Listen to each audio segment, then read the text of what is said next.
Welcome to Backbone Unlimited. My name is Matt Hartsky. In this episode, we're breaking down how to close distance on black bears without rushing, because this is where a lot of spot and stock opportunities fall apart.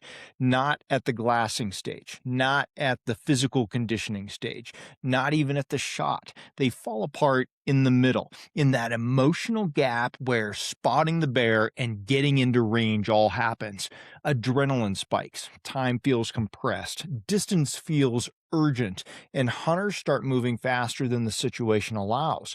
Rushing is the silent killer of bear stalks. If you're not familiar with who I am, I've been hunting and guiding Western big game for over 34 years, and I've been a professional strength conditioning and nutrition coach for more than 30 years, and I'm here to help you become a more successful and consistent bear hunter and outdoorsman. Today, we're going to build a disciplined framework for closing distance deliberately, without hesitation, without panic, and without blowing the opportunity. We're going to cover reading the bear before moving, building a phased approach instead of one continuous rush, using pauses as tactical tools, managing your emotions, letting the bear make mistakes, and how to know when speed is required and when it's not.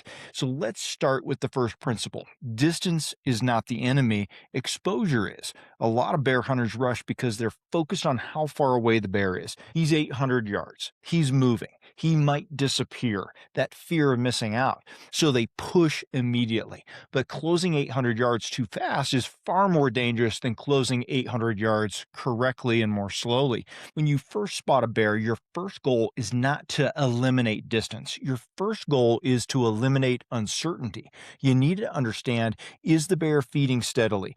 Is it moving in a consistent direction? Is it drifting towards cover or away from it? Is it quartering uphill or downhill? Is it calm or alert? If you don't know those answers, you don't move yet, because rushing without pattern awareness is just gambling. Now let's talk about the phased approach. Most bear hunters treat a stalk as one continuous movement. Spot, move, close, shoot. That's not how disciplined bear stalks work.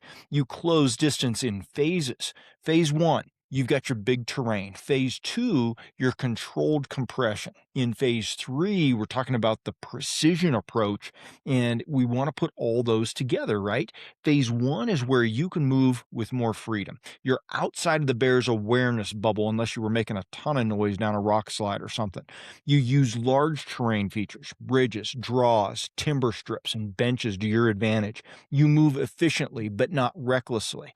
This is not sprinting, it's structured relocation. Your goal in phase one is to get inside a manageable distance, often 400 to 500 yards, while staying completely concealed by terrain. Phase two is where most stalks fail, though. This is the compression zone. You're now close enough that visual exposure and wind airs matter a lot more. You must slow down here. You must start thinking in terms of movement windows. When the bear's head is down, you move. When it lifts, you freeze. You use brush tongues and folds and micro terrain instead of the large terrain that you used earlier. You shorten your stride. You shorten your mental horizon, and you're no longer closing 300 yards. You're closing 20 yards at a time. Then comes phase three, the precision approach. You're working on getting inside 150 yards. This is where impatience destroys opportunity. And this is where a lot of bear hunters feel like they've come too far to slow down. But this is exactly where slowing down wins. You need to identify your final anchor point before you move into it. That might be a rock cluster or a brush clump or some type of blowdown or a tree trunk. Don't wander into range hoping a shot appears. Try to pick that spot ahead of time, then move into it deliberately.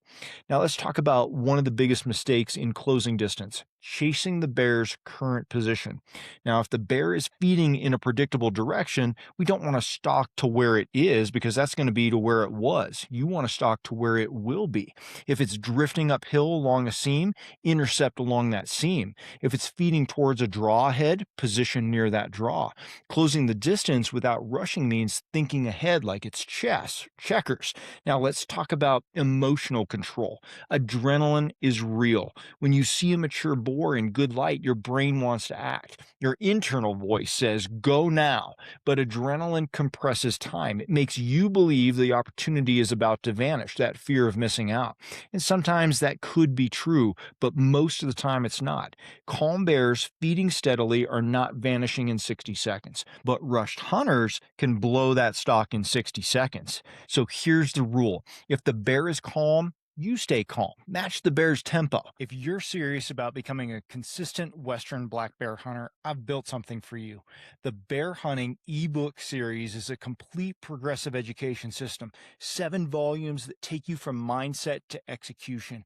We start with foundations of reality, breaking down the myths and mental mistakes that ruin seasons before they begin. Then we move into bear behavior and movement, so you understand how bears actually live, travel, feed, and use wind. From there, we dive into spring bear hunting and fall bear hunting, green up, food shifts, pressure, and why bears seem to disappear overnight. Volume 5 teaches you how to read terrain, aspect, ridges, benches, and edge habitat like a professional. Volume 6 sharpens your glassing and scouting so you stop missing bears in plain sight. And Volume 7, that's execution, spot and stalk strategy, wind control, closing distance, and finishing the encounter. Buy each volume individually or bundle them all to save 60% off at backboneunlimited.com. Now let's address when speed is actually required. If the bear is actively trending toward heavy timber and your only opportunity is to cut distance before he disappears, you might need to increase your pace. If thermals are about to shift and you only have a short, clean window, you might need to act more decisively.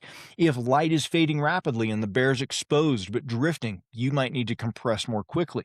But here's the key: speed should be calculated, not just emotional. Speed is a tactical decision. Rushing is a reaction. So let's talk about using pauses. Most bear hunters view stopping as wasted time. In reality, pauses are one of your most powerful tools. Pause to check the wind. Pause to reassess direction. Pause to let the bear feed into a better angle. Pause to let shadows expand. Pauses give clarity. They also prevent sloppy movement. If you find yourself moving continuously without reassessment of the situation, you're probably rushing. So let's talk about the terrain rhythm and how that can help you. As you close distance, terrain features get smaller. At long range, you hide behind ridges. At mid range, you hide behind brush lines and benches. But at close range, you're only hiding behind grass height changes or rock clusters and micro folds. The closer you get, the smaller your concealment tools become, and that requires slower movement. The margin for error shrinks as that distance shrinks. So let's talk about wind discipline while closing distance, because this is a part that blows it for a lot of folks. Wind mistakes happen most often during mid-stalk. Hunters check wind at the start, it's good, they move, and they don't check again a lot of times because they get tunnel vision, right? But thermals might shift, and then the game's over. Wind has to be checked constantly, especially when there's changing elevation, you're crossing draws, you're cresting ridges, maybe you're moving from open into the timber. If the wind becomes questionable, you have to pause again. If wind becomes wrong, you've got to back out or reposition. Closing the distance without rushing means protecting the entire stalk, right? Not just the beginning where we're more comfortable. Now let's talk about visual exposure. One of the fastest ways to blow a stalk is skyline exposure during compression.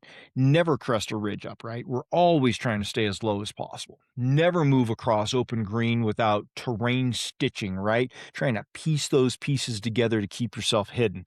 Never assume grass height hides you if the bear is above you. Always think from the bear's eye level, right? If you can see the sky behind you, you may be exposed. You might be skyline. That's true of hunting any animal while stalking.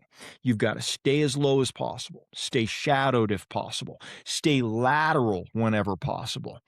And then there's sound. When adrenaline rises, your pace tends to increase. We don't go slow enough. And when pace increases, noise increases. Loose rock, brush snaps, shale shifts. Sound travels differently in the mountains, right? Calm evenings can carry that sound. Stable thermals carry sound. If you rush, you're going to be louder. If you move more deliberately and you take pauses, you're going to be more quiet. Silence is going to increase your odds. So let's talk about closing on feeding bears versus bedded bears. A lot of times you might find some guy that just wants to hang out and sleep and enjoy some sun, right? Feeding bears offer movement windows. Bedded bears offer a lot less margin. On feeding bears, you can time movement with head position. On bedded bears, any abrupt movement can alert them. So closing that distance on a bedded bear requires a lot more patience, probably. Often it requires waiting for the bear to stand more naturally. So don't rush those bedded bears unless terrain and wind are nearly perfect. The other thing we need to address is distance compression strategy in practical terms. What I mean is, let's say you spot a bear at 900 yards. Phase one, you're going to use that major terrain to cut to 500 yards without exposing yourself, right? From there, you're going to pause. You're going to reassess the wind. You're going to confirm that bear's still moving in the same direction or whichever direction he's moving. In phase two, you're going to use mid-level features to close that gap to a couple hundred yards. You're going to pause again. You're going to check the wind again. You're going to check the light, check the bear behavior. In phase three, you're identifying your final anchor point where you plan to shoot from, right? You're going to close super slowly. You're going to stop early rather than too late. And this staggered approach here reduces mistakes. So let's talk about one more critical factor: letting the bear make the mistakes. Bears often move themselves into better positions, right? They could step into openings. They turn broadside. They drift into shadows. If you rush, you remove the chance for the bear to improve your opportunity for you. So patience often increases your shot quality. And then we also need to touch on the psychological trap of "I've come too far" during the stalk, right? Because this can be dangerous. Just because you've closed 600 yards doesn't mean you're committed to a bad 60-yard push. If the wind shifts at the last 80 yards, you're going to have to be more patient there. If the bear angles into a bad position, you have to hold. Your goal is not to finish what you started. Your goal is to finish clean. So let's talk about the clean framework. Before you move, you've got to read the bear behavior. You've got to read the wind. You've got to read the terrain and then use your phase approach, right? Big terrain first, micro terrain second, precision terrain last. Pause often, reassess often, move when the bear allows. Don't chase distance, close intelligently, close like you're playing chess and think ahead. Closing distance without rushing is about emotional discipline. It's about resisting the urge to compress time, right, and move too fast and that fear of missing out. It's about understanding that controlled movement beats frantic movement every single time. The bear hunters who consistently punch tags on spot and stalk bears are not the fastest movers. They're the calmest thinkers, right? They look slow, they look methodical, but they're executing deliberately. And if you can build that rhythm into your stocks, you're going to stop blowing opportunities in the middle and you're going to start converting those sightings into bear recoveries.